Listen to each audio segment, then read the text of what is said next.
Good morning, everybody. It is Stinky Boy Death Guard time. Though just last night, it appears that somebody has leaked a lot of the core rules involving the game. Many things like phases, stratagems you can use, all kinds of stuff. I don't much know the policy about showing leaks. I'm pretty sure if I showed it on screen, I would get slapped. That's kind of the whole thing. And so there were some interesting things noted there. Changes to consolidation, the hazardous rule, and a few other things. I would like to talk about it, but that would require me to list it all in a Google document, and that might be for a later video. For now, there is no doubt in my mind that Auspex Tactics has already made a video on it. If he has, I will go ahead and link said video in the description. I know you guys meme about it a lot between me and him getting videos out really quick on the channel for Warhammer stuff as of lately, but he is, I would argue, the better person to watch because he puts time and effort into PowerPoints and making sure he has all the proper information. And I would argue has better knowledge than me, as I'm doing more of a first impressions kind of thing instead. So I will link that. It is very interesting, lots of interesting stuff. If it comes up in the Death Guard preview, I will make sure to mention it. Stinky boys, the Death Guard have arrived.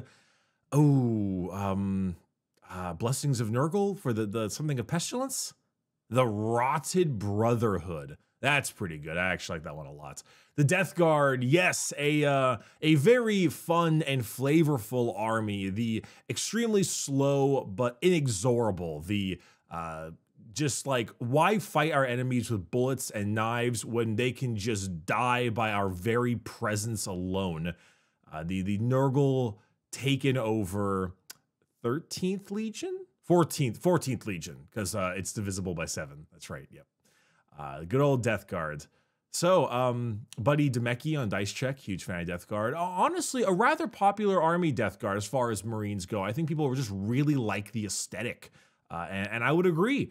Known for being slow and very, very tanky with damage that isn't crazy, except for some melee, but more so is their sheer presence is the power. And lots of rules to debilitate your enemies. So, in the 41st millennium, a runny nose is real reason for concern. Not only might you have been able to, or might be able to serve the Emperor at full capacity, it may also be the first sign that you have been infected by one of Nurgle's vile maladies. The Death Guard gleefully embrace all the fevers and agues of Nurgle, advancing inexorably to spread disease and carve their foes apart with poison fire and rusty blades. It's time to find out how these harbingers of rot work, the new edition of 40K. Few armies are as durable as the Death Guard. This corrupted legion has grown fat on Nurgle's blessings, a mutated and swollen flesh bursting out of their armor. Always a cool aesthetic to see all that crap, too. The pus-filled excess sloughing? I don't even know what that is. I thought it was slothing off the enemy, but I actually don't even know how to pronounce that. Off when struck by the enemy. They march to battle with flies buzzing around them, never relenting as they shrug off devastating salvos that would kill mere mortals. Alongside this accurate advance, bloated demon engines rumble forward, belching gouts of explosive fire. Death Guard's approach is slow but inevitable, and their enemies fall choking under clouds of disease smog. Okay, so I feel pretty proud of myself. I think I nailed it. Is it going to be Contagions of Nurgle or Disgustingly Resilient as their main rule? Contagions of Nurgle, I think, would be fluffier, but Disgustingly Resilient might also be very good. Let's find out. Good enough. To battle a Death Guard army is to face a squall of supernatural contagions that contaminate everything they touch. These innumerable infections cause flesh and armor alike to suppurate and rot, softening up enemy defenses ahead of the assault. Nurgle's Gift Aura. Okay, so Contagions of Nurgle is what we got. All right. Oh my goodness, Bricky. If your army faction is Death Guard, while an enemy unit is within contagion range of this unit, subtract 1 from the toughness characteristic of models in that enemy unit. Contagion range changes over the course of the battle as shown below. First battle round, second battle round, third battle round. Okay, so it's Contagions of Nurgle, basically. Nurgle's Gift Aura, which is interesting. that we should note that it's Nurgle's Gift Aura, which means we can have a similar thing like with the Shadow of Chaos, where it can be when an enemy unit is within Nurgle's Gift, do mortal wounds, or they have to take a battle shock test, you know, which I'm sure I'll read about lower down. Please tell me they put like Mortarion or a major character down there, because I'm so sick of like Plague Marines and the Plague Burst Crawler, and that's it. So I think that's very similar to what we have right now, except I think mildly buffed, crazy enough. I think it's within engagement range on, yep. So it is, they've actually just sped it up much faster. So before it was battle round 1 was only engagement range, then 3, 6, 9 for 2, 3, 4, 3, 6, 9, damn she fine. But now it's 3, 6, 9 at 1, 2, 3. So it's actually gotten a pretty solid buff, literally as if the battle round was 1 up. So it is not only larger, but it is just, you know, like more consistent, and you'll have the giant range even farther or even sooner than you used to. And it says, while an enemy is within contagion range of this unit. And so it says this unit, so I'm assuming that the Nurgle's Gift is one of those things that's listed on the unit's data sheet, much like the other stuff. Yeah, so -1 toughness is actually a pretty enormous deal. It is a extremely debilitating debuff in more ways than you might imagine. Basically, for the most part, it translates to +1 to wound with very specific thresholds. Now, if I told you that if you are within this range, the enemy gets +1 to wound against you, you'd say, oh my God, that's ridiculously broken. But of course, it's not necessarily +1 to wound. It's in a sense a quasi +1 to wound. For example, if I was shooting a Sisters unit with a strength 4 bolt gun and they were within range, they went from T3 to T2. So now my bolt gun is wounding them on 2s. Or if I'm firing at a Terminator with that's T5, they are now T4. And strength 8 is better, strength 5 is better, and strength 4 is all better against him. All 3 of them get +1 to wound. So in reality, it's really just a better wounding situation across the board. But now that is an aura, could make a lot of other interesting things. So Nurgle's Gift blesses every Death Guard unit with an aura that increases over the course of the battle, and immune to contagion range is reduced by 1. Blighted Salve to increase resilience fought across the board in addition. These contagions are so powerful that they even bend the landscape to Nurgle's will, and as Death Guards spread the sickness, they cause Nurgle's Garden to encroach on real space. As they're controlled by the Death Guard at the end of the command phase, remain in the control even if they move away, and also gain Nurgle's Gift, meaning enemies who want to take it back will have to contend with the reality warping pox weakening them. Okay, so spread the sickness. They used to be an old secondary. If you control an objective marker at the end of your command phase and a Death Guard unit from your army is within range of the objective marker, that objective marker is said to have been infected and remains under your control even if you have no models within range of it until your opponent controls it at the start or end of any turn. In addition, while an objective marker is infected and under your control, it has the Nurgle's Gift ability as if it were a unit from your army. So enemy units within contagion range of it will have their toughness characteristic modified. I'm trying to see if I'm confused on this one. At the end of your command phase and a Death Guard unit from your army is within range of that marker, that objective marker is said to be infected and remains under your control until your opponent controls at the start of any. In addition, while an objective marker is infected and under your control, it has the Nurgle's Gift ability. As if it were a unit from your army. Right.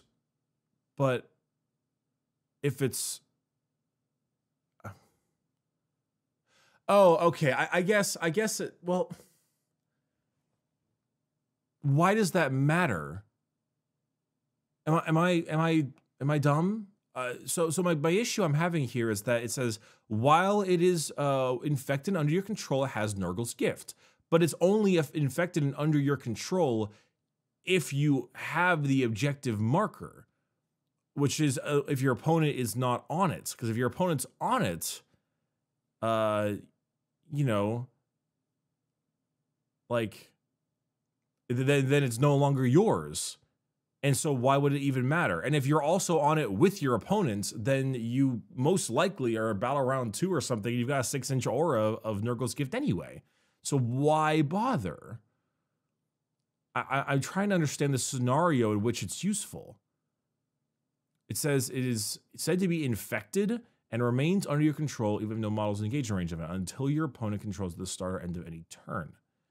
In addition, while an objective marker is infected and under your control, it has the Nurgle's Gift ability, as if it were a unit from your army. Right, but then it only matters, that only matters if your opponent is on the objective and you, for example, are not on the objective because they're already going to be infected by Nurgle's Gift if you are, because they're so close. So, but if they take it from you, then it's no longer infected, because in addition, while it is infected and under your control, it has the ability. But if it's not under your control, then it doesn't have the ability. So why does it matter? I don't get it.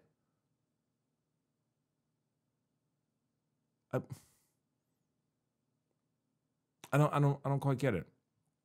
Until your opponent controls it at the start or end of any turn. I mean, I guess if they moved onto it and you are not on it and then you like overwatch them, I don't get it. Maybe I'm stupid, and if I am stupid, please let me know. All right, so we have Blightlord Terminators and a Malignant Plaguecaster. Okay, I am okay with this because at least it has a character. All right, play Death Guard if you like big guy. I'm sorry. I'm a child. The Sons of Mortarion are absolute units. Walking refrigerators packed with a slurry of rotting innards and mutation held together by a millennia-old ceramite spit and a prayer to Nurgle, with the corpse worshippers making a song and dance about their renewed Terminators, the god of corpulence and fecundity, wasn't going to be outdone. Blightlord Terminators are now even heftier. All right, let's take it out. We have a 4-inch move. Wow, they're slow. Wow, okay. T6. Woo. All right, chunky. 2 up save, 3 wounds, 6 leadership, and 1 OC. That's all sounds about right. T6. Damn, that's tough. I mean, it makes sense. You know, the Terminator's got a buff to toughness. Only makes sense. Infantry, Chaos, Nurgle, Terminator, etc. Abilities, Core, Deep Strike. Faction, Nurgle's Gift. Blistering Fusillade. Each time a model in this unit makes a ranged attack, if it targets the closest enemy unit, re-roll a wound roll of 1. Oh, okay. Pretty simple. It's basically Plague Weapon, but for all ranged weapons. Nothing too crazy. And then a 4-up invul save. So yeah, that's pretty chunky. Without disgustingly resilient, they will be less chunky. Most certainly. Being T6 is pretty great though. But no disgustingly resilient will certainly make them a lot less chunky overall. Okay, melee weapons first, just because it's shorter. Bubonic Blade is lethal hits, so 6's auto wound. 4 attacks at 5, 2, 1, hitting on 3s. Okay, all right, this is pretty solid. And then the Flail of Corruption is also lethal hits. 6 attacks at 5, 1, 2. So no spill attacks or anything, but it gets 6 attacks in total.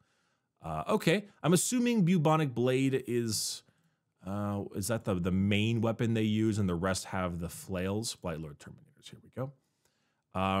Each weapon is a Combi Bolter and Bale Sword. Okay, there's also the Bubonic Axe. So I'm going to assume that they've just combined Bale Sword and Bubonic Axe into the Bubonic Blade, and the Flail of Corruption is here. Oh, wait, this is not the one that spreads over. That must be a different ability. So make 2 hit rolls instead of 1. So that'd be 6 attacks, it would seem. So it's the same amount of attacks at strength 5, still strength 5. It just lost an AP. So I just lost an AP. And the other one is kind of a hybrid, so... Okay. I mean, lethal, I think a lot of Death Guards are going to get lethal hits because that's kind of the Nurgle thing. It's like just hitting you is enough to hurt you. You don't even need to care about the toughness because you're gross and stinky. So that makes sense. All right, ranged weapons. Blight Launcher, 2 shots, 6, 1, 2, and lethal hits. Blight Launcher right now is 2 shots, 622. So it gains lethal hits, but it also loses an AP. It's a plague weapon, but that is kind of built in for the ranged attacks here. Combi weapon, as we've seen often, combi weapons are a weird, possibly easy mortal wound against enemies. A combi weapon is just one nice shot, hitting on 4s only at 401 with rapid. It's basically a bolter. It's a bolter. It's a sister's bolter, actually, because I guess CSM have bolter discipline baked in now. But it is anti-infantry 4-up, so 4-ups to wound, auto wound, and count as a critical wound, which is a devastating wound. So basically, if you roll a 4-up to wound, you do a mortal against infantry, or if it's a 6 against everything else. So it's fine. Plague Combi Bolter. It is 2 shots, rapid fire 2. Okay, it's literally a Plague Combi Bolter is literally a Combi Bolter, but it has lethal hits, which makes sense because that really is the whole Death Guard thing, is the lethal hits thing, which it makes a lot of sense. The Plague Spewer is the funky, what do you call it? It's basically just a funky flamethrower. It is D6 shots at 511, ignores cover and torrent, and anti-infantry 2-up. Plague Spear right here, D6, 511, automatically hits the target with Plague Weapon. So this is actually better than it was before by a good margin. It ignores cover, which it didn't before. Torrent is the flamer thing, aka auto hitting, and it's anti-infantry 2-up. So it actually is the exact same profile, except now it wounds infantries on 2s and ignores cover. It's way better, actually. And of course, it has plague weapons, so it doesn't really matter, but the blistering fusillade makes it actually pretty nasty against infantry, come to think of it, because you'll be wounding them on 2s, re-rolling 1s, because they're probably gonna be the closest unit, you know, it's just 12-inch range. That's pretty crazy. Lastly, the Reaper autocannon. Oh, I'm glad we were looking at this because the CSM have this also. 36-inch range, 4 shots, 711, devastating wounds, and sustained hits 1. Okay, I think the old profile was 721 with 4 shots. Damn, I'm a genius. But it had heavy. And now that it doesn't have heavy anymore, it's hitting on 3s, or at least it is for the Blight Lords. Every stat line is different now. But it has devastating wounds and sustained hits 1. So 6s grant you additional hits, and 6s to wound grant you mortals. Cool.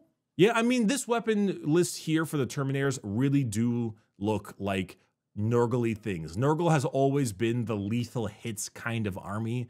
I don't even need to be tougher than you or stronger than you because I just am so gross and stinky. So lots of lethal hits spread around the place. You got the plague weapon kind of built in here. And then the Terminators now are T6 and they move at 4 inches, which is so slow. So goddamn slow. But honestly, you know, like that might be a little too slow for my case, but they are deep strike. And I think normally you do deep strike them. Blistering Fusillade is good because if you're deep strike them, you will probably be shooting at the closest unit, which is also good. And yeah, I mean, there's nothing really to write home about. I guess the question is the disgustingly resilient question. Though a lot of AP has been dropped by 1, and damage has somewhat changed, not a ton, a little bit. Being T6 is nice, though I don't know if it'll save them overall. It really depends. It really does depend. I'm a little worried about how squishy they might become. But we have a second data sheet to give a look at. Toughness 6, 2-up save, 4-up invul save. What a bloated banquet of resilience. We need a lie down. We need a lie down. Goddamn British. Also, I must say, this is not as crazy of a stat line as we might think it is. Or at least in 9th edition. It might be different in 10th. These hulking brutes trade out a little movement for extra toughness, making them some of the toughest infantry out there. Their lethal hits will make short work of tougher targets, while blistering fusillade grants rerolls for wound rolls of 1 against the closest target. Another facet of Death Guard manifests in their psychic prowess. Malignant plague casters reach out and blast the enemies of Nurgle with a plague wind made up of corrosive vomit and feculent gas, the resulting pestilent fallout causing enemies to falter as they hack up bile and blood. All right, Malignant Plague Caster, Malignant. 5-inch move, T5, 3-up save, 4 wounds, 6 and 1. As infantry character, Chaos, Nurgle, Psychic, and a Malignant Plaguecaster is a leader, so it will attach itself to whatever. And of course, Nurgle's Gift. All right, 2 psychic abilities: Gift of Contagion and Pestilent Fallout. Gift of Contagion. In your shooting phase, you can select one enemy unit within 18 inches and visible to this Psyker and roll a d6. On a 1, this Psyker's unit suffers d3 mortal wounds. Good God. Hey, you know, that's the thing with Chaos. On a 2 up until the start of the next shooting phase, each time a model in the enemy unit makes a melee attack, subtract 1 from the wound roll. That's pretty good. Yeah. That's actually doubly good against Death Guard, because forcing your enemy to have -1 to wound in the wound roll, especially in melee, is really, really nasty, because Death Guard are a tough and tanky army. Even if you're hitting them with, let's say, something really good, like power weapons, strength. Now it's +1 strength, kind of, AP 2 and 1 damage. So it's strength 5 on a Space Marine or a Terminator, an AP 2. Well, now you're wounding the Plaguecaster on 5s and the Blightlord Terminators on 6s. So that's going to be a pretty hefty drop when it comes to overall damage output. Because -1 to wound is directly correlated with toughness. You know, the more tough you are, debilitating things like -1 to wound are that much harder to deal with. So it can be really, really powerful. And then Pestilent Fallout. In your shooting phase, after this model has shot, if one or more of those attacks made with its Plague Wind scored a wound against an enemy infantry unit until the start of your next turn, subtract 1 from that unit's move characteristic and subtract 2 from advance and charge rolls made for that characteristic. Okay, it seems like that is roughly the same as that other unit, the Tyrannid one. The Tyrannid one had a unit that I think had something similar. I will say this might be a little tough because this guy has only a 12-inch range, and it says in your shooting phase after this model has shot. And if one or more of those attacks made with the Plague Wind scores a wound, has to score a wound, so it can't, well, he's got the Plague Wind, so it should be fine. The subtraction from movement and charge and stuff is handy, but I guess it depends on what they plan on moving to and what they plan on charging. So, not quite sure. Not bad, though. Still useful. All right. For its melee weapons, we have Corrupted Staff, Lethal Hits, and Psychic. 4 attacks at 6/1d3. I don't know if that's really much different. Let's see. Corrupted Staff. Okay, 7/1d3 Plague Weapon. So it gains lethal hits and a loss of strength, which and no re-rolling of 1 for the Plague Weapons. It is whatever. It's not nothing to really write home about or care too much about. So it is what it is. And then ranged weapons, there is a Plague Bolt Pistol. It's a bolt pistol with lethal hits. And then the Plague Wind, which is Witchfire, Psychic, and Torrent. So it is some kind of psychic, like, flamer attack, basically. It is D6 shots at 4/1d3, or the focused one is D6 plus 3 shots at 6/2d3, which is a pretty darn good profile, I will say. Both are pretty good, and of course it has Hazardous, Psychic, and Torrent. So, Hazardous. We have figured out what Hazardous does now. It is not what we assumed it was. We thought it was when you rolled a hit, if you roll a 1, you take a mortal, plasma style. It is not that way anymore. After you have shot with a hazardous weapon, you will roll 1 dice for every single hazardous weapon you've shot with. Let's say you have 3 for some reason. You would roll 3 dice. If you roll a 1, the unit that fired is destroyed. If it is a character or vehicle, or monster, you know, non-regular, it takes 3 mortal wounds. 3. A lot. A lot. So if you are a Hellblaster, a regular infantry boy, after you fire your plasma, you will then roll a die. Let's say you fire 5 Hellblasters. Yep. And they all supercharge their shit. You will then roll 5 dice, 1 for each guy. And if you roll any ones, that guy is just dead. It's not when you roll for the shooting, it's just rolling afterwards. If you were to do that for this guy, hazardous and stuff, you would roll your single dice. And if you rolled a 1, he takes 3 mortal wounds, Takes him down to 1 wound. And if you roll 2 or higher, you're fine. It should be noted that in the leaks that I saw, it does not mean you need to take damage on the Plague Caster from there on out. Based on the leader rules, it specifically states that all of your bodyguards must die first before the leader can be targeted by enemy attacks. So even though you might bring him down to 1 wound, it doesn't mean you have to allocate damage to him from there on out. The rest of the bodyguards still die first. So it's important to note. It's a pretty hefty problem. That's quite a heavy, like, hazardous thing. And I think some stuff like the Keepers of Secrets we saw prior that had like the hazardous Phantasmagoria, I think.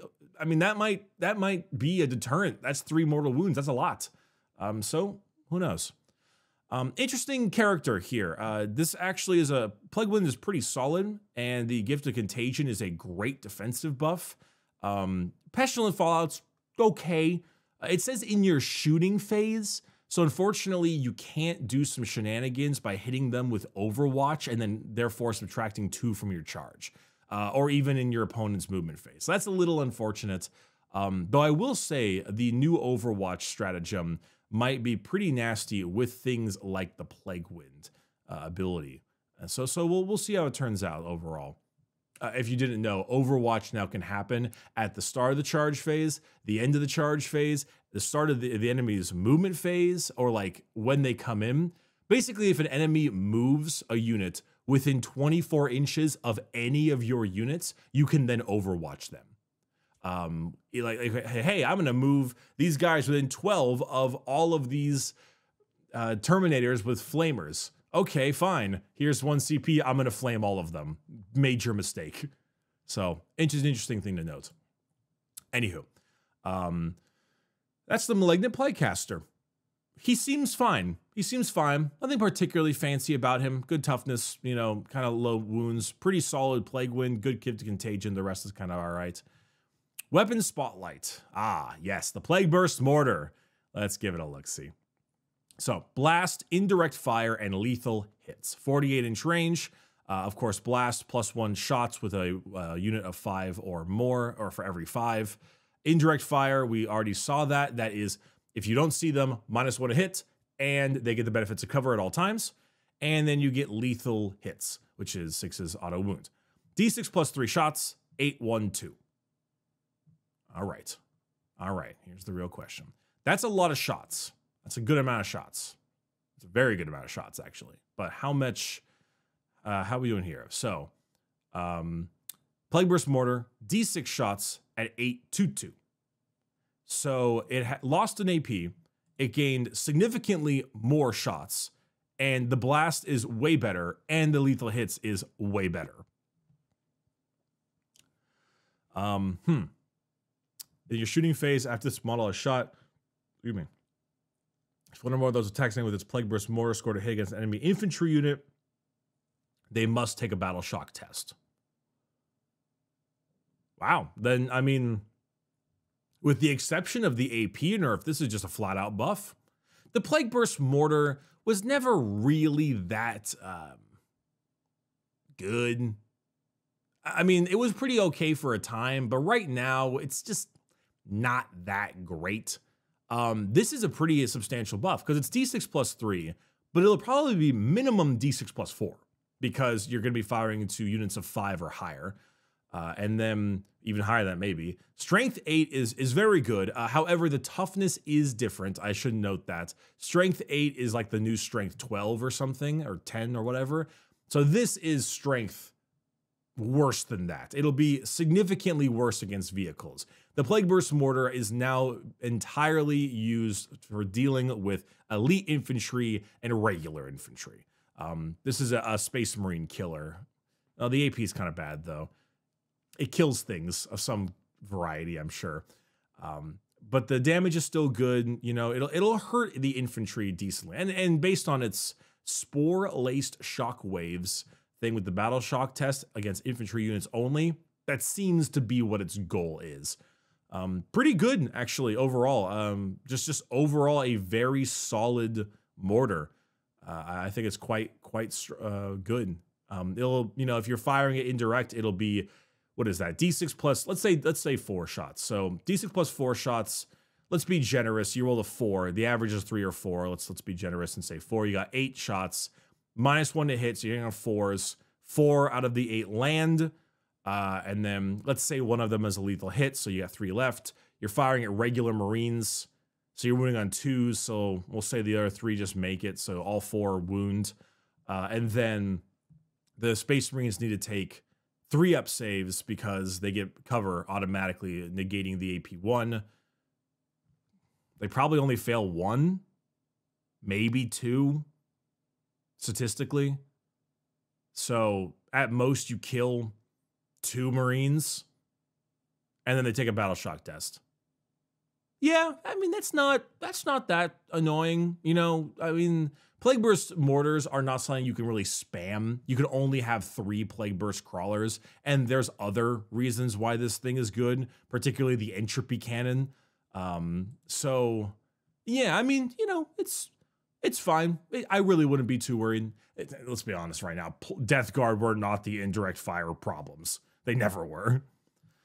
All right, Stratagem Spotlight. Sanguis Flux. 1 CP in the fight phase. 1 Death Guard unit from your army that has not been selected to fight this phase. Until the end of the phase, weapons equipped by models in your unit have the sustain hits 1 ability. While your unit is within range of an affected objective marker you control, those weapons have the sustain hits 2 ability instead. Okay. All right. I mean, that's fine. 1 CP for exploding 6s, or on an objective, 1 CP for exploding 6s times 2. I don't. I mean, I would probably never use this for sustain hits 1. I would use this for sustain hits 2. If it's within an objective marker I control, I would use it for exploding 6s, doubly exploding. But I would probably never use it for sustain hits 1. That's good art right there. Oof, nasty. The Death Guard are a faction long renowned for their undying resolve to spread Nurgle's gift to any and all. We've kept this ideal firmly in mind when designing Death Guard, and their army ruled Nurgle's gift reduced their opponent's toughness characteristic with an ever-growing range as the battle grinds on. You can often be the difference between life and death in addition, where we see some of the toughest enemies in the 41st one has to offer. Despite all of Nurgle's grandeur, the one thing his devout followers lack is a sense of speed. But to make up for this, the Plague Company's national rule being the Death Guard forces can move away from objectives safe in the knowledge that they will remain under control unless the opponent can reclaim them. Backed up with some of the toughest units in the game, lethal hits weapon ability common to many of their units, these corrupted Space Marines can overcome even the hardiest of opponents. Lord of Silence in here somewhere? Oh. For Lord of Silence. Okay. I'll be totally honest. I'm a little lukewarm on this one. The Aeldari one we saw last time around was very good. I think the Aeldari are the ones eating the best so far. People every single time we see rerolls on anything, people are like, oh, I thought there was going to be less rerolls. And it fucking makes my brain boil because it has been far more specified and fewer rerolls than we've had before. 100% it has. But you think I'd be used to it as a Destiny player, but I'm not.